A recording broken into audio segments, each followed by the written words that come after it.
안녕하십니까. 심리대 LBC 소장 임철웅입니다. 오늘은 3월 8일 나는 솔로 방송분을 쭉 리뷰를 하면서 얘기를 해보려고 해요. 좀 심도 깊은 분석은 또 주제별로 다시 쪼개더라도 일단 한번 쭉 보자고요. 분석할 만한 거리가 있다거나 주변 이야기를 제가 들려드릴 수 있는 것들이 있다면 좀 재밌게 들으실 수 있게 이야기를 해보겠습니다. 처음에 오프닝으로 설문조사한 결과 인연이 되기에 앞서서 무엇보다 제일 중요한 성격, 무엇보다 제일 중요한 건 이제 성격이다 하면서 시작을 하죠. 근데 이것도 약간 아이러니한 부분이 있는 게 뒤에서 영훈님이 외모를 고르잖아요. 그러면서 데이트권을 얻습니다. 솔직했다고. 아니 그러면 지금 이 설문은 성격이 솔직하지 않은 설문 아니에요? 근데 실제로 저도 뭐 통계로 박사를 했으니까 제가 한 통계하지만 항상 이 통계에는 그런 맹점이 있습니다. 조사 시점에서 이미 오류가 생기는 그런 경우들이 있어요. 예를 들어서 담배를 피십니까? 라는 질문이 실제로 구두로 질문할 때랑 설문으로 할 때랑 퍼센테이지가 다른 거예요. 그리고 담배를 피십니까? 라는 거의 기준도 예를 들어서 일주일 끊은 사람은 끊은 건가? 아니면 1년 끊은 사람은 끊은 건가? 예를 들어서 이런 기준들이 좀 애매하기도 하죠. 그러니까 기준이 명확해도 내 앞에 있는 사람이 예를 들어서 잘생긴 혹은 미모의 이성이에요. 그러면 괜히 안 핀다고 하고 싶어. 그런 경우가 있단 말이에요. 아니면 뭐 더 핀다고 하고 싶을 수도 있겠죠. 어쨌건 사실과 좀 다른 걸 얘기하고 싶어지는 그런 오류들이 발생할 수가 있죠. 그래서 저 인연이 되기에 제일 중요한 게 성격으로 설문이 되었다는 건 실은 이 회차에 나는 솔로에서 고르잖아요. 내가 고른 거를 공개해야 되는 상황이잖아요. 그러니까 다들 성격을 고른단 말이죠. 그런데 이제 영호 씨가 용감하게 외모를 골랐죠. 근데 실은 이게 용감한 건 아닌데 그냥 어떻게 보면 뭐 외모 볼 수 있죠. 일단 외모를 예선으로 하고 뭐 내가 봤을 때 괜찮은 외모를 가진 사람 중에서 성격이 맞는 사람을 고른다. 뭐 자기만의 가치관이니까 충분히 그럴 수 있어요. 그렇다고 해도 이제 비율상으로 성격이 너무 많다는 거지. 그리고 이 성격이라는 거는 참 많은 걸 대변해줘요. 예를 들어서 이거 오프닝 얘기하다가 오늘 끝나겠네. 예를 들어서 곳간에서 인심 난다고 하잖아요. 발음이 어렵네요. 인심이 난다. 그래서 일단 먹을 게 풍족해야 성격이 좋다. 예를 들어서 약간 좀 의역이지만 그러면 성격이 좋다는 건 좀 여유롭게 이 사람이 예를 들어서 경제적으로 쪼들리지 않은 그런 상황을 말하는 걸 수도 있어요. 물론 경제적으로 부족하다고 해서 성격이 나쁘다고 생각하진 않거든요. 근데 어떤 사람은 그걸 성격이 나쁘다고 생각할 수도 있지. 그러면 이 성격이라는 거의 베리에이션이 진짜 넓어지는 거죠. 그리고 외모적으로 훌륭한 사람을 보면 왠지 내가 웃음이 나잖아요. 그럼 날 웃게 하는 사람은 성격이 좋은가? 약간 이런 것들. 그리고 어떤 스팸 전화가 왔어요. 그때 내가 저는 대꾸 안 하고 그냥 끊거든요. 근데 어떤 사람은 친절하게 대꾸를 다 해줘요. 그리고 그런데 저는 안 하려고 하거든요. 이러면서 한 10분을 통화해. 그러면 그게 성격이 좋은 건가? 그거는 서로가 손해라고 저는 생각하거든요. 어차피 내가 할 게 아니면 그냥 빨리 끊어주는 게 상대한테도 저는 배려라고 생각해요. 그러니까 이런 것도 어떻게 보면 개인마다 다 다르단 말이에요. 그러니까 저 성격으로 물론 저도 이제 어떤 연애 같은 거를 강의하거나 상담을 할 때 이제 성격으로 퉁치는 경우가 있죠. 근데 만약 내가 누군가를 개별적으로 만났는데 이 사람이 성격을 봅니다라고 말했을 때는 그걸로 나랑 똑같구나. 혹은 이거는 조금 진실이 아닌데 포장된 말인데 라고 생각해서는 안 된다는 거지. 저 사람이 말하는 그 성격의 실체가 뭘까라는 거를 서서히 파고 들어가 봐야 된다는 거죠. 이 사람이 다른 대화를 하거나 제가 예전에 뭐 성격 좋은 사람을 만났는데요 뭐 하면서 꼭 이성 얘기가 아니어도 친구 얘기라던가 뭐 저는 이렇게 살려고 애를 써요. 예를 들어서 막 일을 도와주시는 분들이나 이런 분들한테 항상 친절하게 애를 이렇게 인사도 하고 그 사람들의 기분을 좀 좋게 해주려고 애를 써요. 예를 들어서 그러면 그게 성격일 수도 있겠죠. 주변 사람들한테 친절하게 대하는 거. 어떤 사람은 내가 그냥 아쉬운 게 없이 그냥 내가 자연스럽게 저는 행동하는 게 좋아요. 예를 들어서 이렇게 말했다면 이 사람은 굳이 불필요한 친절 같은 거 하지 않고 그냥 내 주관대로 하고 그 대신에 남한테 피해 안 주는 어떻게 보면 개인주의적인 부분들이 있을 수 있겠죠. 그러니까 그런 것들이 실은 굉장히 파고 들어가 보면 굉장히 디테일해진다는 거죠. 그러니까 둘 다 성격을 추구해요. 좋은 성격을 원해요. 라고 했는데 좋은 성격의 실체가 다른 거야. 이거 얘기하다 보니까 이걸 준비한 얘기는 아니었는데 얘기하다 보니까 길어지네요. 이거 어떤 성격을 만날 것인가 이것도 재밌는 주제가 되겠다. 최근에는 제가 이제 라이브에서 이 애착 관련해 가지고 얘기를 많이 했었거든요. 그러니까 애착 강의를 라이브에서 했던 얘기를 가지고 또 애착 강의를 올리자니 좀 애매하고 또 안 하자니 또 그런 상황이 약간 되긴 했는데 어쨌든 그래도 올릴 거긴 한데 성격도 그러니까 똑같이 성격이라고 해도 어떤 사람은 그냥 MBTI만 가지고 성격이라고 판단할 수도 있지만 실은 이 성격에는 어떠한 물리적인 조건이 성격을 형성하기도 해요. 그리고 이 사람이 그동안에 살아왔던 어떻게 보면 성실성도 성격의 한 차원이잖아요. 물론 성실성 이게 꼭 성격은 아니지만 성실성과 연관된 성격의 요소들이 있단 말이에요. 그러면 이 사람이 직업을 가지고 꾸준히 열심히 살아온, 공백 없이 성실하게 살아온 사람, 그러면 성격이 좋은 거잖아요. 성격이 좋다고 볼 수도 있잖아. 그러면 이거는 직업 아니에요? 누군가는 직업이라고 할 수도 있잖아. 그러니까 꼭 연봉이 세다 이게 아니라 성실하게 살아온 사람이라면 좋은 직장을 가진 거나 마찬가지죠. 안정적인 직장이니까. 뭐 그렇게 볼 수도 있는 거죠. 저 성격이라는 게 참 실체가 없는 말이 돼버렸어. 원래는 실체가 없는 말은 아니었는데 혹시라도 어떤 사람을 만났을 때 저는 이제 성격 위주로 봅니다 했을 때 그거는 일단 아 그렇구나 하고 넘어가야 돼.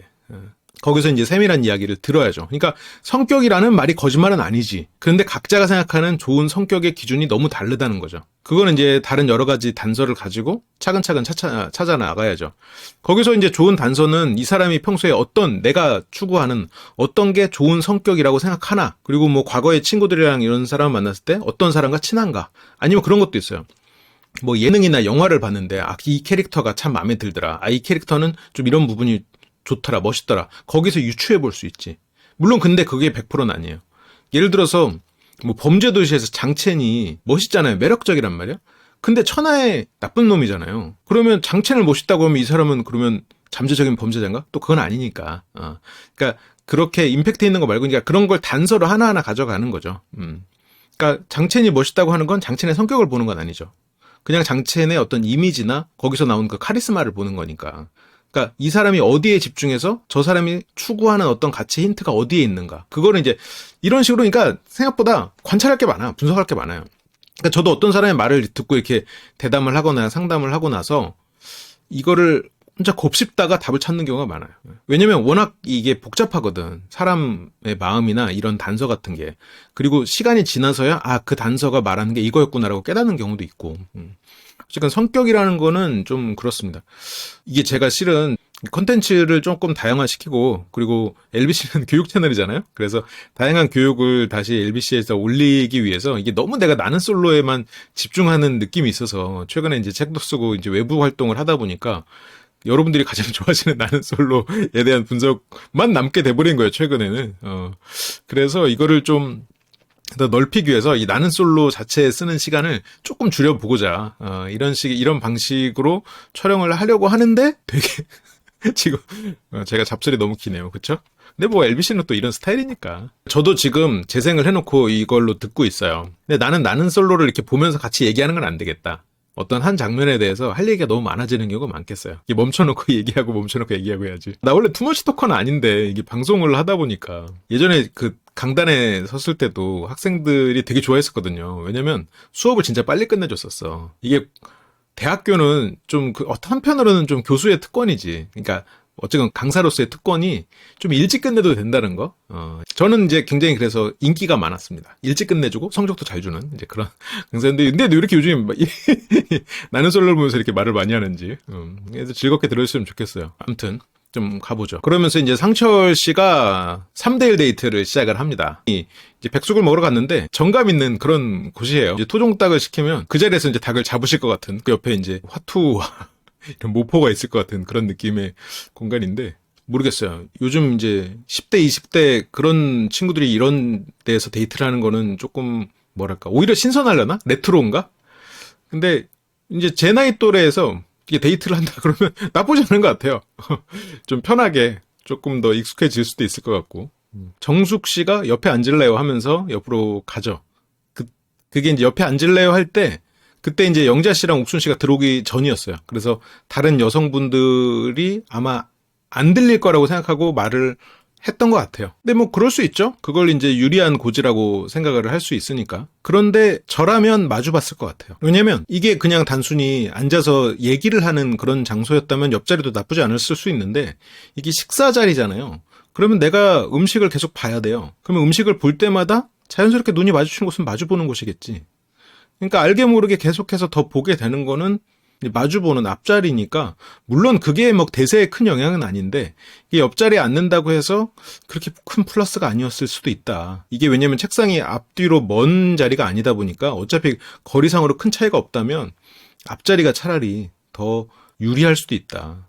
근데 여기서는 뭐 3대1이니까 부담을 안 주는 게 어딨어. 일단 눈에 많이 띄는 게 중요하죠.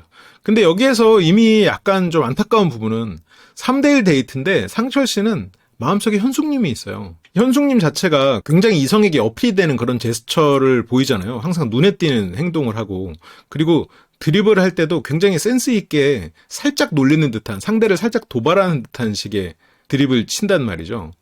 그게 이제 제가 이제 나중에 뭐 이걸 하게 될지 모르겠는데 어쨌건 현숙 씨가 이런 술자리에서 영수 씨를 약간 살짝 도발하거나 이제 그런 것들이 사람들 눈에 자주 띄고, 그리고 자주 띄다 보면 또 익숙해지고, 그런데 문제는 그게 이성적인 호감으로 계속해서 유지가 되냐? 그거는 물음표예요. 그러니까 약간 이게 흔들다리 효과 비슷한 건데, 흔들다리에서 고백을 받으면 두근거려가지고 일단 설레잖아요. 그러니까 두근거리는 마음이 있으니까 설레니, 아 내가 설레서 그러나 하고 착각한단 말이에요. 그래서 고백 성공률이 높아요. 근데 내려와서는 결국 헤어진다는 거지. 유지된 거를 보면 위에서 고백하나 아래에서 고백하나 똑같다는 거예요. 그래서 현숙 씨의 어떤 이런 초반 도발, 어떻게 보면 도발적인 이런 행동들이 초반에는 눈길을 확 끌긴 끄는데, 이게 이성에 대한 경험이 없는 사람들은 저거를 계속 신선하게 보고 계속 가요. 근데 이성 경험이 많은 사람은 저 부분을 이제 처음에는 좀 재밌고 이렇지만 좀 그것 때문에 이게 뭔가 이성 사귀는 거에 있어서 플러스가 없을 수도 있다. 그러니까 현숙 씨가 매력이 없다는 게 아니라 눈길을 끄고 그런 건 사실인데, 그러다 보니까 현숙 씨가 자꾸 어떤 그 너드픽이라는, 그게 좀 이성에 대해서 경험이 없는 사람들 위주로 만나게 된 게 아닌가라는 생각이 좀 들어요. 그러니까 이 사람이 나를 좋아하는 것 같은 느낌이 들면 내가 두근거리잖아요. 제가 힌들다리 효과 예를 잠깐 든 게, 상대가 나를 좋아하는 것 같으면 나도 왠지 눈길이 간단 말이에요. 눈길이 가다 보면 좋아하는 것 같아. 근데 이게 유지되는 힘까지로 이제 가지는 않을 수 있다라는 거죠. 그러니까 그렇게 하면서 익숙해지고 또 기회가 되고 이러면 잘 만날 수도 있는데, 그게 이제 보통 경험이 없는 사람들한테는 더 잘 먹힐 수 있는 그런 부분이 아닌가, 뭐 그런 생각이 좀 들더라고요. 아, 그런데 뭐 이거는 그러니까 흔들다리에서 예를 들어서 차은우가 고백하면 고백 성공률이 높아지나? 어차피 100%인데? 그러니까 그런 것처럼 그냥 이런 하나의 요소가 될 수 있다라는 거지, 뭐 현숙님이 매력이 없다 그런 뜻은 아니에요. 정숙 씨가 시골 할머니에 놀러 온 것 같아요. 정숙 씨는 그런 오르가니스트 이런 거를 제외하고 봐도 좀 사랑받고 잘한 사람 같아요. 어쨌건 화목한 가정이었겠구나 정도로 좀 생각이 들어요. 저런 말들을 보면. 이제 옥순 씨가 진짜 대반전이죠. 그러면서 4표에서 0표, 0표에서 3표 이렇게 하면서 은근슬쩍 그 영철 씨를 염두에 둔 말을 하거든요. 지금 이 자리에 있는 분이 다 영철님 선택한 분들이잖아요. 그리고 아마 여기에서 한 명 더 추가가 되는 게 아마 순자 씨였었을 거예요. 근데 순자 씨는 이제 광수 씨와 지금 분위기가 좋으니까 처음에 영철 씨를 고른 이유가 다른 분들하고 좀 결이 달랐을 수 있죠. 근데 지금 여기 온 세 분은 그러면 약간 남자를 보는 그 조건이 비슷한 사람일 수도 있겠다라고 살짝 유추해 볼 수 있지. 그러니까 겹치는 부분이 있다. 그러니까 외모를 떠나서. 처음에 영철 씨를 골랐던 건 남자답고 굉장히 성실해 보이는 면, 그러니까 의지를 할 수 있는 남성이라는 부분이죠. 그런데 이제 자기소개를 하고 보니 영철 씨도 물론, 영철 씨는 굉장히 그 책임감이라는 단어로 대표되는 사람이잖아요. 그 자기가 하던 일도 자기 가족을 위해서 다 포기하고 지금 가업을 물려받으려고 하고 있고, 그리고 뭐 쉬지 않고 그 지역 발전 그리고 가족 발전을 위해서 굉장히 애쓰고 있는, 어떻게 보면 그 가족이라는 책임감을 굉장히 강하게 느끼고 있는 사람이란 말이에요. 그러니까 결혼도 빨리 하고 싶을 거고, 자기 가족을 빨리 만들고 싶은 마음에. 어쨌건 그런 면이 있긴 한데, 이게 아무래도 이제 나이가 좀 어리기도 하고, 그리고 이 직업 자체가 굉장히 이제 난수저로서 훌륭하긴 하지만, 아무래도 이제 사업이다 보니까, 물론 1대1로 영철 씨를 만났으면 엄청 훌륭한 사람이죠. 근데 이제 상대적으로 이제 여기에 있는 세 분이 영철 씨에게 기대했던 건 상철 씨가 가지고 있었다라고 볼 수 있는 거지. 안정적인 직장, 그리고 이 나이가 좀 있는 상태에서 나오는 그런 여유로움. 근데 이제 영철 씨도 책임감 있고 이런 사람이지만 아무래도 좀 나이가 조금 적다 보니까 좀 여유롭진 않을 수 있겠다라는 뭐 그런 인상을 줬을 수 있겠죠. 근데 근데 기본적으로 어쨌건 이번에는 확실히 그러니까 누가 못해서 선택을 못 받은 케이스는 아니에요. 그러니까 아마 여기 이번 기수 분들이 굉장히 어떻게 보면 좀 행복한 비명이지. 그러니까 누구를 선택해도 괜찮으니까, 그러니까 누구를 선택해도 다 내 이상형 같은 느낌이 들 수 있을 만한 사람들. 근데 그 개성이 워낙 뚜렷하다 보니까 어쨌건 선택을 해야 되는 상황. 그러다 보니까 이제 영철 씨와 상철 씨 사이를 어떻게 보면 이렇게 오가게 된 건데, 영철 씨에게 받던 그 인상은 의지할 수 있는 남자. 그런데 실제로 이제 그거는, 그러니까 의지할 수 있는 남자면서 좀 여유로운, 그런 사람. 그건 이제 어떻게 보면 안정적인 직장과 그리고 이 사람이 걸어온 그런 성실한 삶이 보여주는 거죠. 근데 뭐 영철 씨도 성실함과 책임감은 만만치 않지. 어떻게 보면 대단한 사람인데, 이제 조금 더 대중적인 한의사 이러면 딱 그 직업으로서 보여지는 것들이 있으니까 또 나이도 확실히 무시를 못하는 면이 있겠죠. 그래서 어쨌건 여기 이 세 분은 이제 좀 더 의지할 수 있는, 꼭 오빠가 아니어도 좀 여유롭게 내가 좀 더 좀 윗사람으로 생각할 수 있는, 좀 존경할 수 있는 만한 남자, 존경할 수 있을 만한 남자, 좀 그런 사람을 이제 선택하고 싶은 사람들인 거죠. 예를 들어서 현숙 씨가 물론 뭐 사람마다 다 존경할 수 있는 사람을 좋아하지. 근데 현숙 씨가 원하는 사람은 존경할 수 있는 사람이 원픽은 아니야. 그게 그러니까 우선순위는 아니야. 나의 이 행복한 삶을 함께 할 수 있는 사람을 원하지. 내가 그 사람에게 의지를 하거나 그 사람을 존경하면서 그 사람 어떻게 보면 좀 내조라면 내조를 할 수 있는 그런 삶을 이 세 사람은 지금 꿈꾸고 있을 가능성이 있죠. 현숙 씨는 아닐 거야. 당장 영숙 씨만 해도, 그러니까 물론 내조라고 해서 자기 일 버리고 그건 아니고, 그런다는 얘기는 아니고. 근데 영숙 씨도 자기 일, 그리고 자기 오히려 내조를 받고 싶은 마음이 있죠. 영숙 씨 같은 경우에는. 순자 씨는 이제 나중에 따로 뺍시다. 이번 회차에 너무 활약이 없었죠. 어쨌건 그런 면에서 좀 공통점이 있는 세 분이, 이렇게 선택까지도 겹쳐 있는 것 같아요. 그러면서 옥순 씨가 살짝 그렇게 영철 씨를 언급하니까 정숙 씨가 이제 거리도 무시를 못한다. 그러니까 청주에 무조건 살아야 될 것 같아, 내 생각에는. 그러면서 이제 영자 씨가 영철님, 그러면서 옥순 씨도 이제 그쵸 이렇게 하는데, 그러니까 정숙 씨가 한편으로는 너무 투명한 사람인 거죠. 여기서 이제 거리 고민이나 이런 거를 굳이 말할 필요 없잖아요. 4표에서 0표, 0표에서 3표 이런 거기서 끝냈어야 될 말이죠. 그러니까 옥순 씨도 굳이 안 해도 될 말이긴 한데 뭐 어쨌건 이렇게 3표 돼서 좋으시겠어요라고 하는 정도면 뭐 대반전이네요. 뭐 이 정도면 나쁘지 않은데 거기까지가 선이지 않았나. 아니 근데 뭐 이걸 말한다고 해서 뭐 크게 대세에 영향을 미치냐 그건 아닌데. 근데 정숙 씨가 이런 걸 봐도 너무 섣불리 자기의 생각을 드러내고 있는 게 아닌가라는 생각이 좀 들어요. 좀 투명하고 솔직한 사람, 한편으로는 뒤로 딴 생각을 하거나 이렇게 음흉한 그런 면은 전혀 없는 사람이라고 볼 수 있겠죠. 그러니까 솔직하게 여기 이 말은 나는 영철 씨와 거리 때문에 나는 영철 씨가 더 마음에 들긴 하지만 거리 때문에 영철 씨는 좀 안 될 것 같아서 상철 씨에게 왔어요라고 들릴 수 있단 말이에요. 서울분이 너무 많다 보니까 굳이 이러면서 자기 입을 이렇게 만지거든요. 저거는 자기도 말해놓고 후회하고 있는 거예요. 내가 또 섣불리 말을 했구나라는. 그러니까 정숙 씨는 좀 투명하고 저렇게 생각에 드는 말을 바로 하는 이제 그런 면이 있는 거죠. 그래서 정숙 씨에게 매력을 느끼는 사람이라면 이런 면도 좋아할 거예요. 어떤 사람은 이제 좀 필터를 거쳐라라고 말을 할 수도 있겠죠. 근데 이제 어떤 사람은 정숙 씨 자체가 좀 무해한 사람이니까 이렇게 막 유해한 사람으로 보이진 않거든요. 그러니까 뭐 좀 필터를 안 거치고 말하면 오히려 투명하고 이 사람의 속내를 알 수 있으니까 그거를 또 편안하게 느끼는 사람도 분명히 많겠죠. 어쨌건 이 장면에서 정숙 씨는 살짝 후회하면서 자기 입을 닫았어야 된다라는 생각을 하면서 입술을 만지면서 이제 상대를 이렇게 살짝 눈치를 보는 내가 괜한 말을 했구나라는 생각을 하는 거죠. 자신도. 그러면서 상철 씨가 묻습니다. 그것도 묻고 싶었어. 어떻게 그 두 분끼리는 그게 된 거예요? 라고 하면서 그 직접적으로 영수와 현숙이라는 그 말을 쉽게 못 꺼내. 그것도 물어보고 싶어요 라고 하면서 일단 문장이 하나가 뒤로 밀렸고 그 다음에 어떻게 그렇게 됐냐 그러면서 어떻게란 먼저 말이 나오니까 물어보기 되게 조심스러운 게 느껴지죠.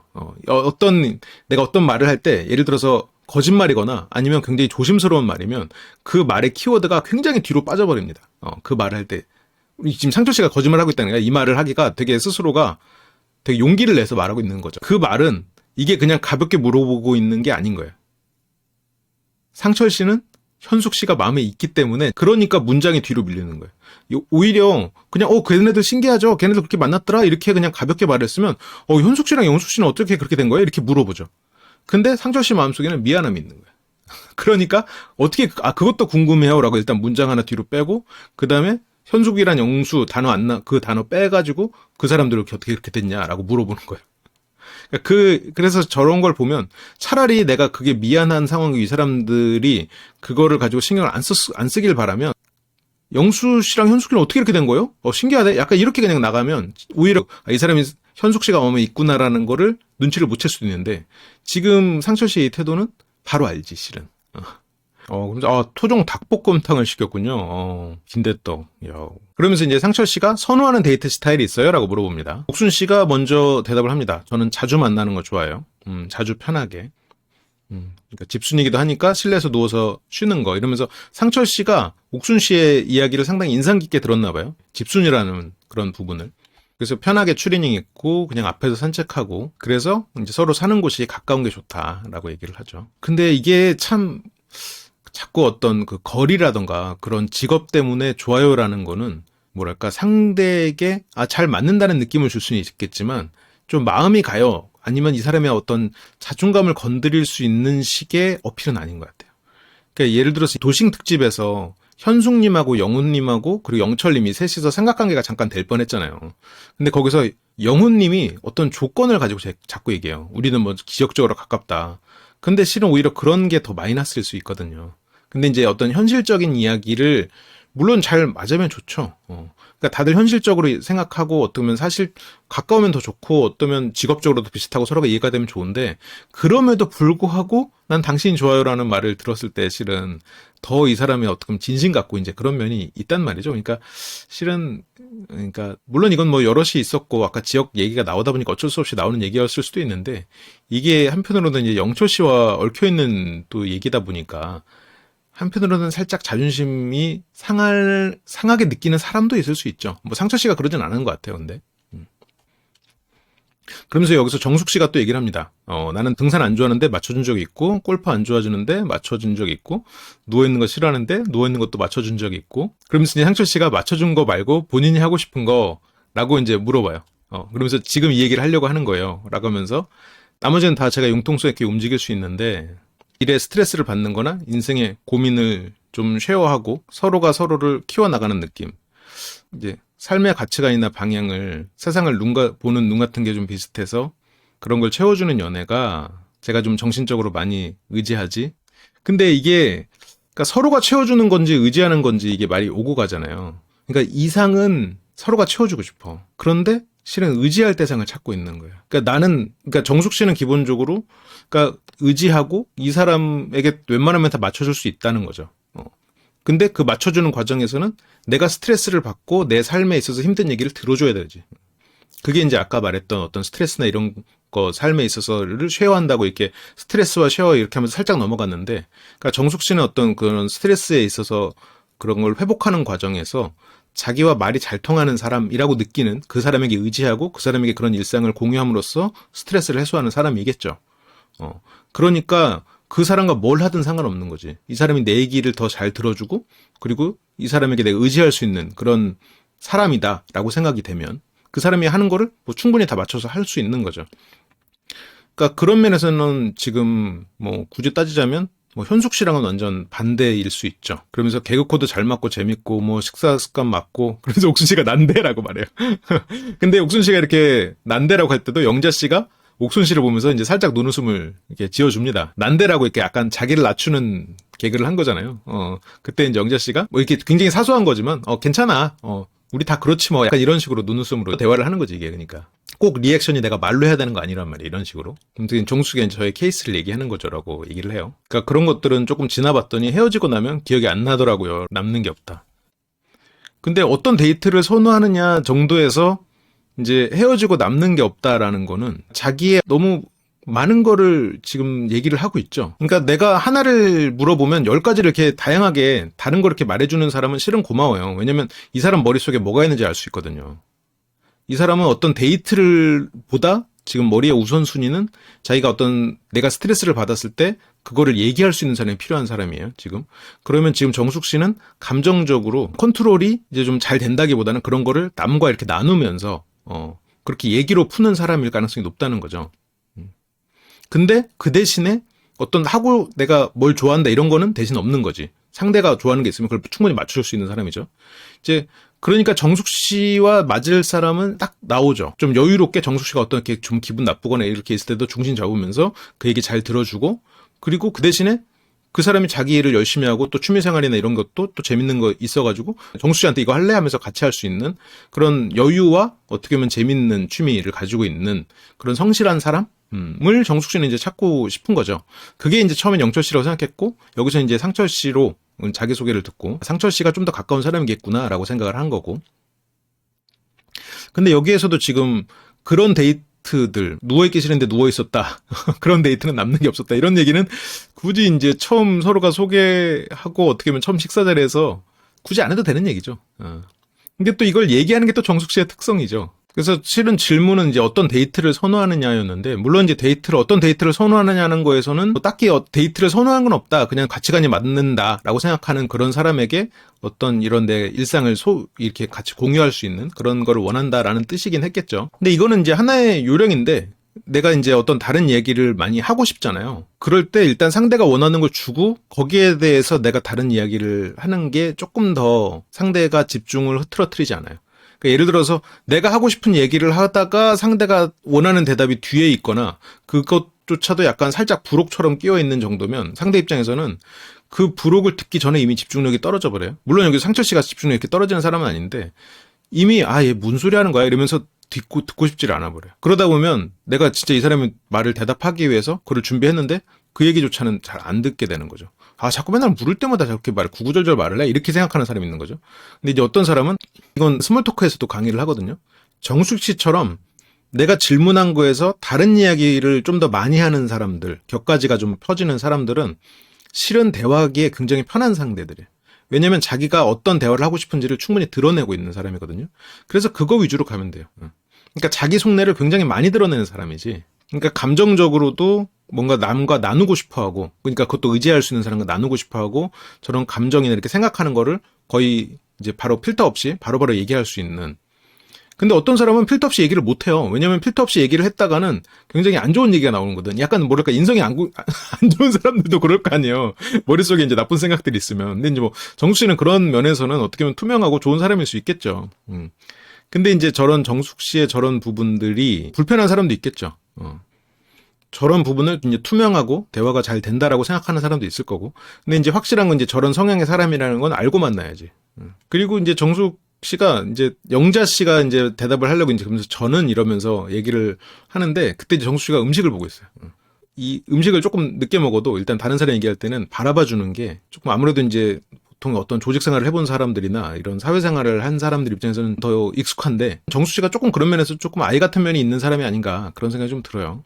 그러면서 상철 씨가 가치관 얘기, 그러니까 어떤 데이트 물어봤는데 가치관 얘기를 해가지고 이게 좀 대답하기 힘들어졌다라고 하면서 이제 영자 씨가 다시 쉽게 돌아오면 이러면서 저는 약간 거창한 거 저도 진짜 없고 일상을 소소하게 나눌 수 있는, 틈틈이 전화하고 자기정이 통화하고 그런 게 너무 안정감 있고 너무 좋다.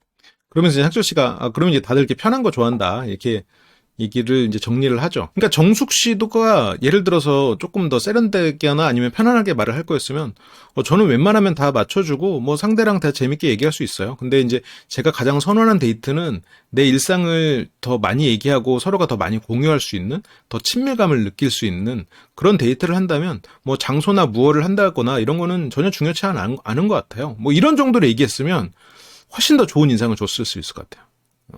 그리고 만날 수 있는 이 폭이 되게 넓어지잖아요.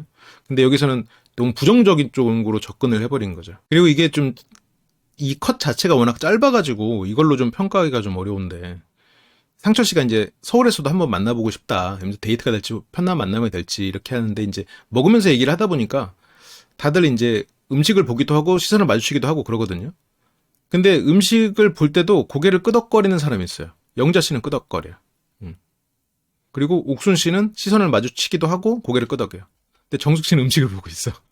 그러니까 어떻게 보면 이제 자기 감정이나 자기 지금 해야 되는 거에 좀 충실한 사람일 수 있겠죠. 아니 그렇다고 내가 지금 정숙 씨를 너무 까는 것 같은데 전혀 아니에요. 그런 면이 좀 보이더라. 아무래도 이 직업 자체가 좀 혼자서 어떤 것을 좀 집중해가지고 해야 되는 일이니까 좀 그럴 수도 있겠죠. 그런데 여기서 계산을 해야 되는데 상철 씨가 지갑을 안 갖고 왔어요. 그러면서 옥순 씨가 제 걸로 먼저 할게요라고 계좌 이체 해드릴 걸 하는데 이미 카드로 계산은 했어요, 옥순 씨가. 근데 이거는 이제 3대1 데이트다 보니까 워낙 좀 특수한 경우잖아요. 실제로 우리가 일상에서 3대1 데이트를 할 경우는 이제 거의 없잖아요. 이제 예를 들어서 1대1 데이트인데 이제 저런 상황이 있었을 때는 물론 뭐 계좌 이체를 하고 저런 일이 거의 벌어지진 않지만 오히려 좋은 신호일 수 있어요. 그러니까 내가 상대한테 신세를 지는 것도 나쁘지 않아요. 그러니까 사람들은 내가 무조건 상대한테 뭘 해줘야만 이 사람과 관계가 돈독해진다고 생각하는데 내가 이 사람을 움직이게 하거나 이 사람에게 내가 어떤 신세를 져가지고 그것도 어쨌든 이 사람과의 관계가 깊어지는 거예요. 이 사람이 내 관계에서 발을 들이는 거거든요. 근데 이건 3대1이다 보니까 그 의미는 없는 것 같아요. 그러면서 이제 카페에 가서 제일 처음 가는 데가 이제 옥순 씨와 먼저 불멍 데이트라고 해야 되나요? 텐트 같은 데 안에서 모닥불 앞에서 이제 얘기를 하죠.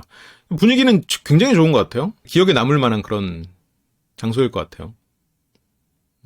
오늘 데이트 어땠어요? 라고 물어봐요, 상철 씨가. 재밌었는데 그래도 아쉽다. 그럼 옥순 씨가 이런 얘기 3번 하셔야 되는 거임? 하면서 이제 웃죠. 생각을 해서 계산을 해서 또 각본을 짜서 얘기하는 거 아니니까라고 하는데 문득 구기의 광수님이 생각났어요. 광수 씨는 어떻게 보면 제작진에게 혼란을 주기 위해서 자기의 선택을 들키지 않기 위해서 각본을 짜서 얘기를 했었죠. 문득 생각났어. 그래서 나 말고 이제 궁금했던 사람이 있었냐라고 하는데 이제 네라고 해요. 옥순 씨가 네. 그럼 상철 씨가 응? 없다고 할 줄 알았나 보죠. 근데 어쨌건 지금 이제 거의 첫 데이트인데 아직은 뭐 다른 궁금한 사람이 얼마든지 있을 수 있죠. 여기서 없다고 해놓고 다른 사람 선택하거나 이렇게 막 왔다 갔다 하는 거는 오히려 그게 잘못된 것까지는 아닌데 그것보다는 이렇게 그냥 있다고 하는 게 낫죠. 얼마든지 호기심이 생기는 사람이 있을 수 있죠. 이건 뭐 지금 현재 사귀는 상태도 아니고. 뭐 아쉽진 않냐는데 약간 당황했어요. 상철 씨가 있었구나, 다행이네요라고 이렇게. 그래서 그분하고도 나중에 대화하면 되죠라고 하는데 옥순 씨가 지금 되게 미묘하게 이 텐트에 와서 기분이 좋으면서도 상철 씨를 100% 이 사람이다 생각은 지금 못 하고 있는 것 같아요. 그러니까 지금 다른 사람을 언급하고 이런 걸 떠나서 아까 그 오리 백숙 집에서는 그 다른 사람들 그 여성들이 3명 있다 보니까 아무래도 이제 경쟁자의 위치에 쓸 수밖에 없잖아요. 경쟁하는 사람이 있는 뭔가를 쟁취해야 되는 상황이다 보면 내가 아무래도 좀 을의 마음이 들 수밖에 없거든요. 근데 지금 여기 텐트에 왔을 때는 오히려 지금 옥순 씨가 더 자연스러워요. 근데 여기서 더 자연스러운데 뭐 상철 씨를 선을 건 것까지는 아닌데 지금 보면 상철 씨도 나쁘진 않지만 다른 사람이 지금으로서는 조금 더 마음에 들어온다라는 것이 표현되고 있는 것 같아요. 근데 그게 이제 옥순 씨는 상철 씨가 나를 마음에 안 들어 하고 있구나라고 뭐 그렇게 생각해버릴 수도 있겠죠. 내 마음이 지금 상철 씨가 온전히 지금 괜찮다 그렇게 생각이 안 드는 상황인 거죠. 인터뷰에서는 계속 상철님 말하긴 했다. 그러면서 상철 씨가 감동이다. 그러면서 이제 한약을 줍니다. 옥순 씨한테 이제 숙취에 좋은 분위기도 너무 좋았다. 배경이 좋으니까 상대가 멋있어 보이는. 근데 여기서 말을 해요. 인터뷰에서 제가 느낀 거는 저보다는 약간 다른 분한테 더 마음이 있지 않나. 그런 느낌을 좀 받긴 했다. 좀 어떻게 해야 되나? 이런 느낌을 받았습니다라고 얘기를 하고 있죠. 그런데 지금 옥순 씨가 이제 여기서는 상철 씨한테 굉장히 어필하고 뭐 설렐 수 있죠. 그렇게 나는 이제 상철 씨한테 올인하는 것처럼 그런 식으로 약간 굉장히 설렘 포인트를 얘기하긴 했는데 옥순 씨의 마음이 그렇게 그 설렘 포인트 얘기를 하는 것만큼 상철 씨에게 온전히 가 있는 거는 아닌 것 같아요. 아마도 뭐 이제 좀 지켜봐야 되겠지만 상철님하고 영수님이 공통점이 있으면서도 큰 차이점이 있긴 한데 공통점은 좀 어른스러워 보이고 진중해 보이는 면 그리고 직업적으로도 볼 수 있는 그런 안정적이고 성실한 그런 면이 어떻게 보면 공통점이라면 공통점이죠. 이제 그런 면에서 보면 지금 옥순 씨와 영자 씨는 영수 씨에게도 마음이 갈 수 있는 상황이죠. 근데 정숙 씨는 영수 씨에게 마음이 가기가 조금 어렵지 않을까 좀 싶어요. 그게 이제 차이점 부분인데 그러면서 두 번째로 이제 정숙 씨와 데이트를 하러 갑니다. 2층에서 정숙 씨가 기다리고 있어요. 우리 둘만 얘기를 하고 그러고 싶었는데 이제 못해서 좀 아쉽고 그랬거든요. 라고 하면서 상철 씨가 시작을 합니다. 둘만 있을 때만 말하고 싶었던 게 있는지 하면서 물어보죠. 첫인상 투표를 판단했던 기준을 물어봅니다. 그러면서 상철 씨가 이제 첫날로 사진도 찍어주고 뭐 이것저것 해줬던 이제 옥순 씨를 첫인상으로 선택했다. 뭐 어차피 5분 한 거여가지고. 그러니까 이게 처음 가자마자 하는 질문에 약간 해명하는 상황이 돼버렸죠. 그러니까 이것도 그닥 좋은 선택은 아니에요. 그러니까 연인 사이나 소개팅 사이든 아니면 남녀 사이에서 아니 뭐 그래 인간관계에서 상대가 나한테 해명해야 되는 질문을 할 수도 있죠. 근데 그게 내 목적하고 예를 들어서 대치된다면 그거는 조금 보류할 수도 있는 일이지. 예를 들어서 내가 지금 이 사람의 마음을 얻어야 되는 상황인데 이 사람이 도망가도록 만들 필요는 없죠.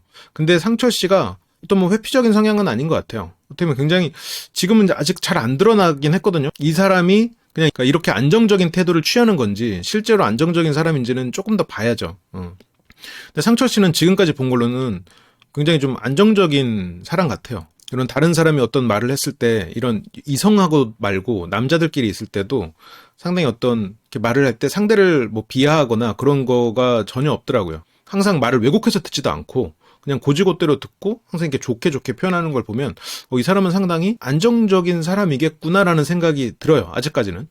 항상 근데 이거 모르지. 나는 이 솔로 나라는 또 어떻게 될지 모르니까. 그리고 나 같은 경우에도 그닥 내가 안정적인 사람은 아닌 것 같은데 뭐 5일간은 안정적인 척 할 수 있으니까. 어쨌건 근데 예를 들어서 영수 씨 같은 경우에는 상당히 뭐 어떤 추구하고 스스로가 멋있는 삶을 살기 위해서 애를 쓰지만 기본적으로 영수 씨가 가지는 그런 근본적인 좀 결핍이 있다고 저는 보고 있거든요. 굉장히 좀 스스로를 증명해내려고 애를 쓰는 그런 삶을 살았던 것 같아요. 좀 보자고요. 그러면서 이제 상철 씨가 이제 임팩트 남기가 힘든 시간이었던 것 같다. 이제 5분밖에 쌍화차를 안 마셨다. 그러니까 정수 씨가 그렇구나라고 하면서 이제 미소를 지어요. 그러니까 다른 사람과 데이트를 한 게 약간 못내 좀 마음에 걸려 있을 수는 있었겠죠. 내가 첫인상 선택을 못 받은 상황이니까. 그러다 보니까 이제 내 마음이 좀 편해지기 위해서는 좀 물어볼 수 있었는데 이게 어차피 길게 주어진 시간이 아니란 말이에요. 20분이니까. 그러면 조금 더 상대를 알아갈 수 있는 그런 시간이 있었으면 더 좋지 않았을까. 그럼 상철 씨가 물어봅니다. 그럼 저도 물어봐도 돼요? 그러면서 치킨 누구 준 거예요? 라고 물어봅니다. 그러면서 영철님 줬어요. 근데 이거는 아까 식사할 때도 충분히 유추할 수 있는 말이었었는데 상철 씨가 그 부분을 아까 놓쳤었던 것 같아요. 영철 씨와 뭐 거리 이런 얘기를 정숙 씨가 했거든요. 마찬가지로 그렇겠지만 생각이 많이 바뀌더라고요. 자기소개 들으니까 또 많이 바뀌고 이러면서 결국 자기가 대답한 게 자기 질문의 대답이잖아요. 그러니까 의미 없는 시간들이야. 정숙님이 어제랑 오늘 달라요. 좋은 쪽으로. 그러면서 이거에 대해서 정숙 씨가 인터뷰를 해요. 상철 씨가 이제 허당 이미지도 많고 이제 부끄럼도 많이 타고 그렇다고 느꼈는데 생각보다 또 프로페셔널한 면도 많이 보였고 다른 분들도 많이 배려하는 것 같고 저는 계속 호인 상황인데 철님이 저를 어떻게 생각하는지는 전혀 모르겠어요. 지금으로서는 더 알아가고 싶은 분은 없기 때문에 지고지순한 그런 태도 그대로 부담이 되지 않는 선에서 이제 항상 그 자리에 있는 건 알 수 있게 상철 씨만을 바라보겠다라고 했는데 그래도 좀 봐야지. 이게 어떤 운명이라는 게 정해져 있지 않아요. 예측을 한다고 해도 그러니까 예를 들어서 이 구기 광수 씨 같은 경우에는 제가 예측을 했잖아요. 그건 예측일 수밖에 없지. 왜냐면 구기 광수님 같은 경우는 마음속에 어떤 생각이 있고 그걸 표현으로 하니까 이 사람의 그 상황에 그 시점에서의 속마음을 읽는 거는 그거는 할 수 있죠. 뭐 물론 그렇다 100% 맞는 건 아니지만 근데 이 어떤 사람들이 있을 때 이 사람의 마음이 어디로 흘러갈지는 그건 물줄기 같은 거예요. 가능성들이 존재하지. 그래서 확률이 존재하겠죠. 근데 그 확률이라는 거는 아무리 90%라고 해도 내가 그 10%에 걸리면 그 10%에 걸린 그 상황 자체가 100%가 되는 거니까. 근데 어쨌건 여기까지로만 봤을 때는 여기 완전 개성 특집이다 보니까 더 정글이란 말이에요. 예전에는 뭐 사자가 있으면 토끼도 있고 이랬는데 지금은 뭐 다 맹수야. 다 개성 특집이어서 다 각자 한 가닥씩 한단 말이에요. 뭐라도 지금 다 자기만의 무기가 있는 사람들이다 보니까 지금 이 정숙 씨의 어떻게 보면 이런 사소한 패착이 결과적으로는 좀 잘 안 되는 방향으로 가게 되지 않겠나. 뭐 그런 생각이 좀 들긴 들었습니다.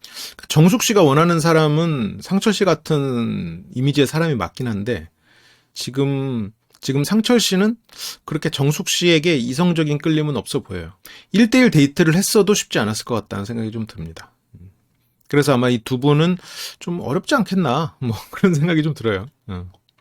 그리고 아까 이제 옥순 씨도 이미 옥순 씨가 그 인터뷰에서는 그 상철 씨와 둘이 있을 때는 좀 설렘이 있다 어쩌다 그렇게 말을 하긴 했지만 옥순 씨 자체가 이미 상철 씨보다 좀 다른 사람을 더 이성적으로 끌리고 있는 상황이 아닌가. 그걸 이제 스스로가 인정하지 않고 있을지 몰라도 그런 상황이 아닌가 좀 생각이 들고 영자 씨 한번 보자고요 이제. 이러면서 이제 도자기가 전시돼 있는 공간으로 와요. 그러면서 옆에 앉습니다. 단둘이 있을 때 옆에 앉는 건 좋아요. 그건 나쁘지 않아. 그건 어차피 뭐 상대를 바라보고 내가 이걸 예를 들어서 커피를 마시면 커피에도 집중할 수 있고 바라보고 싶을 때 얼마든지 바라볼 수 있는데 여럿이 있는 상황에서 내 눈앞에 심지어 오브젝트가 있는데 옆에 앉는다? 이거는 시선이 안 오죠. 그러니까 아까 식당에서 그런 자리에서 옆에 앉는 건 좋은 선택은 아니었어요. 어쨌건 여기서는 뭐 옆에 앉는 거 아무 상관없죠. 단둘이 있으니까. 오히려 더 친근감을 느낄 수 있죠. 같은 곳을 바라보고 좀 더 이렇게 물리적으로 더 가까운 상황이니까. 그래서 힘들었는데 그러지 않은 척 한 건 아니에요? 라고 물어보기 시작해요. 그러니까 영자 씨가 내 텐션이 그렇게 낮다고 생각하지는 않았는데 다른 두 분이 너무 텐션이 좋으시고 그러면서 이제 상철님이 보시기에 이제 내가 좀 눈길이 덜 갈 수도 있었겠다라고 하는데 이 영자 씨가 이렇게 보면 뭔가 이 경쟁이나 이런 거에 굉장히 취약한 사람으로 보여요. 이게 그러니까 이걸 단점으로 생각하지는 않는데 뭔가 경쟁할 일이 있으면 그냥 이미 마음이 져 있는 사람 있잖아요. 그러니까 애초에 경쟁을 별로 선호하지 않는 사람들. 그러니까 이게 마음이 너무 지금 쪼그라들어 있다는 게 제스처에서 자꾸 드러내. 이렇게 이런 것도 있잖아요. 내가 을로서의 자세들이 영자 씨가 지금 물론 제가 영자 씨에 대해서 많은 장면을 본 건 아닙니다만 지금 이 장면에서 가장 그런 나를 낮추는 자세, 상대를 높이는 이런 자세들이 나오거든요. 지금 여기에서도 내가 눈길이 덜 갈 수도 있었다 정도인데 이렇게 손동작이나 이런 것들이 이 사람이 지금 굉장히 자신감이 떨어져 있는 상태구나라는 것들을 조금 볼 수 있었어요. 그래서 오늘 1대1 데이트 대화가 굉장히 기다려졌다. 그럼 상철 씨도 이제 남들한테 좀 더 양보하거나 그런 느낌이었지 뭐 밀린다거나 뭐 경쟁 이렇게 생각 안 했다. 그러면서 그렇게 생각했던 것도 이제 감동 포인트가 있다. 이제 상철 씨는 그런 부분은 좀 좋게 본 거죠. 그리고 어떤 경쟁을 싫어하고 어떤 싸울 일이 있으면 약간 자리를 피하는, 굳이 이기려 들지 않는 그런 성격도 실은 좋아하는 사람 많습니다. 왜냐면 이런 분들은 그러니까 혼자서 소가리를 하는 경우가 많아서 약간 좀 눈물도 많고 좀 힘든 삶, 스스로는 힘든 삶을 살 때가 있죠. 근데 어쨌든 그걸 알아주고 좀 선한 사람을 만나면 뭐 웬만한 건 이제 서로서로 그냥 크게 싸우지 않고 넘어갈 수 있는 이제 그런 성격의 관계를 맺을 수 있거든요. 근데 이제 너무 몰라주는 그런 사람을 만나면 혼자서 쌓이다가 그게 폭발하는 이제 그런 경우가 있긴 있죠. 근데 그건 보통 뭐 어떤 감정 어떤 거를 좀 참는 사람들의 거의 공통적인 부분이고. 그래서 상철 씨를 예체능하는 분 같았다. 축구 선수나 뭐 골프 선수. 내 이미지 속에 상철님은 좀 그런 사람이었다. 근데 마음에 드는데 이분이 예체능이면 내가 호감을 유지할 수 있을까? 그런 생각을 하고 있었다. 그러니까 이 말이 지금 앞에 두 분하고는 살짝 결이 다르죠. 그러니까 다른 사람이 호감이 있었는데 거리 때문에 널 선택했다라고 하는 것과 내가 당신한테 호감이 있지만 예체능일까봐 내가 이 호감을 유지할 자신이 없었다와는 완전 결이 다른 말이란 말이에요. 물론 근데 지금 상철님 마음속에 현숙님이 있다 보니까 지금 영자님의 멘트가 막 크게 막 이성적인 끌림으로 가진 않을 수 있는데 어쨌건 이 3대1 데이트에서는 지금 가장 영자님이 끌릴 수 있을 만한 사람으로서의 멘트긴 하죠. 자기소개하니까 이제 우려했던 부분도 없고 그냥 나 혼자만의 걱정이었다. 말도 잘하고 그래서 안 할 이유가 없었다. 그러니까 나는 호감이 있었는데 내가 혼자 괜히 걱정하느라고 못했다라고 어떻게 보면 이것도 자기를 낮추면 상대를 높이는 말이니까 지금 영자 씨가 굉장히 긴장해 있고 자신감이 떨어져 있긴 하지만 최소한 상철님에게 하는 말들은 굉장히 배려 있고 상대를 높이는 말들을 하고 있긴 하죠. 그래서 일단 궁금한 건 상철님이다. 그러면서 이제 누구를 골라도 다 1, 2, 3이 다 똑같다라고 할 때 입술을 만져. 그러니까 약간 현숙님이 큰 건 사실이야. 현숙님이 1이고 나머지 분들은 뭐 2, 3, 4위는 비슷비슷하다 이런 말이니까 자기도 약간 민망하니까 살짝 그러니까 자기도 모르게 나오는 거지. 근데 어쨌건 옥수님하고 얘기를 하고 나서도 뭐 별로 얘기한 거 없다. 그리고 우리가 얘기를 했다면 쌍화차 먹자고 했을 것 같다. 그러면서 영자 씨가 다행이네요 하면서 이렇게 눈웃음을 짓는데 그 눈웃음 제가 항상 얘기하죠. 영자 씨가 원래 이렇게 그 템포가 살짝 느린 분인데 그거에 비해서 눈웃음이 빨리 사라지죠. 지금 긴장해 있는 상태다라는 거죠. 그러니까 그건 뭐 어쩔 수 없지 근데. 그래서 내가 취미가 운동이라고는 했지만 뭐 전시나 이런 거 예술적인 거 좋아한다. 뭐 하는 것도 좋아하고 보는 것도 좋아하고. 그러니까 여기에서 지금 영자님이 살짝 조급해졌어요. 이 전에 지금 상철 씨가 뭐 옥순 씨 얘기도 하고 뭐 1, 2, 3이고 다 비슷했다. 그러니까 뭐 나도 당신이 좋아요 아니면 어떤 확신을 주는 말이 아니었단 말이에요. 약간 배려의 멘트였지 그냥 다 비슷비슷한 상황이고 뭐 쌍화차도 옥순 씨랑 먹었지만 뭐 다 1, 2, 3이 없다. 약간 그렇게 하니까 지금 영자 씨는 더 그 경쟁 같고 뭔가 그런 이미 져 있는 그런 자신감 없는 말투다 보니까 더 낮추기 시작하거든요. 근데 여기서부터는 조금 과했다고 봐요. 아, 물론 이거를 뭐 정도를 가지고 뭐 어떤 게 과했다, 어떤 게 적당하다 이걸 말하긴 좀 그렇지만 영자 씨가 이 부분을 그냥 차라리 그냥 질문 정도로 해가지고 상철 씨가 어떤 취미 같은 것도 얘기하고 그래요 그런 것도 재밌겠네요 전시도 재밌겠네요 약간 이렇게 갔으면 좋았는데 그냥 내가 운동 좋아한다고 말했지만 나는 그냥 당신이 좋아하는 거 다 좋아요 약간 이렇게 가버리니까 조금 그 재미없는 느낌은 있지 않았나. 그러니까 영자 씨도 이 부분을 살짝 나중에 후회했을 가능성도 있죠. 도자기 했었다라고 하니까 이제 그래서 이거 보고 반가워했었구나 하면서 이제 도자기 얘기를 하죠. 그러니까 저런 건 되게 좋죠. 이제 상대가 여기 들어오자마자 했던 그런 말들이 내린 걸 기억했다가 이제 다시 써먹는 거. 그러니까 자연스럽게 그러니까 상철 씨의 어떤 이런 취미를 끌어내는 말로서는 좋았죠. 근데 영자 씨가 이거에 대해서 이제 인터뷰를 합니다. 1대1 데이트 할 때 너무 좋았다.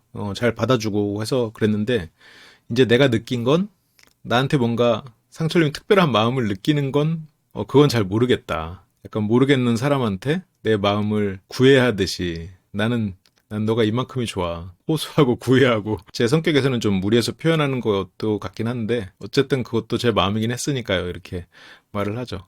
그러니까 원래 영자 씨가 막 저돌적이거나 어떤 정해져 있는 걸 바꾸려고 애를 쓰는 어떤 경쟁에서 이기려고 하는 그런 성격이 아니잖아요. 오히려 그냥 한 발 물러서는 이제 그런 성격인데 이제 그런 면에서 이제 내가 이제 그런 사람이 아니라고 말을 하겠죠. 그냥 뭐 표현을 잘 안 하고 뭐 좋아도 말 안 하는 사람인데 이제 그 뜻이 아니고 그러면서 이제 상철 씨 대망의 상철 씨한테 물어봅니다. 새 여자에 대한 마음이 그게 똑같았냐? 그 대답으로 이제 대동소이했던 것 같다. 뭐 크게 다르지 않았던 것 같다. 세 분 중에서 제일 큰 거는 이제 영자님이 제일 크다. 그러니까 이거는 뭐 영자 씨가 뭐 대단히 잘했다기보다는 옥순 씨가 살짝 그 데이트에서 설렘을 얘기하긴 했지만 그 제스처나 이런 거에서 거리감을 줬고 정숙 씨도 아까 이제 제가 분석한 그런 부분들에 있어서 이제 아무래도 세 명이다 보니까 상대적으로 영자 씨가 이제 좀 괜찮아 보였을 수 있죠. 그러면서 데이트 안 한 사람 중에서는 여전히 현숙님이다. 빨리 이제 좁혀 나가지 않을까 싶습니다 하면서 이제 정리를 하죠. 자, 그러면서 이제 이 다음 장면으로 이제 영수 씨와 현숙 씨 데이트로 넘어가는데 여기서부터는 다음 시간에 하죠. 너무 길어진다. 나는 이렇게 한 회차를 리뷰하는 게 쉽지가 않은가 봐요. 쪼개야 되겠어. 미안합니다. 한 회차 리뷰한다고 주제 넘게 얘기해서 반성하겠습니다. 아무튼 20분도 채 못 봐놓고 1시간 5분이나 남았는데 지금 1시간 20분짜리에서 지금 20분 채 안 봐놓고 지금 한 회차를 리뷰한다고 제가 그렇게 주제 넘은 말을 했군요. 죄송합니다. 오늘 영상 재밌게 봐주셨길 바라고 저는 또 다음 시간에 영수, 현숙 장면으로 해가지고 쭉 그 장면별로 이어가면서 얘기를 좀 해보겠습니다. 시청해주셔서 감사합니다.